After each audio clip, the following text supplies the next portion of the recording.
அஸ்தக்ஃபிருல்லாஹ் என்று சொல்லி நாம் பாவ மன்னிப்பு தருகிறோம். ஒரு சில வார்த்தைகளை மட்டும் கூட்டி சேர்த்துக் கொள்ளுங்கள். அஸ்தக்ஃபிருல்லாஹல் அலியுல் அதீம் அல்லதீ லா இலாஹ இல்லா ஹுவல் ஹய்யுல் கய்யூம் வ அதூபு இலை. இது ஒரு இஸ்திக்ஃபார். ரசூலுல்லாஹ் சொல்லிக் கொடுத்த இஸ்திக்ஃபார்.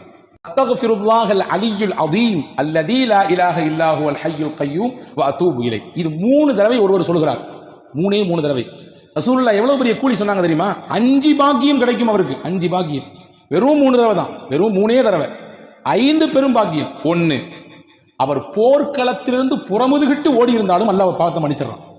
2வது சொன்னாங்க, அவருடைய பாவம் கடல் நுரையளவு பெருக்கெடுத்து இருந்தாலும் சரிதான். கடல் நுரை என்ன முடியுமா?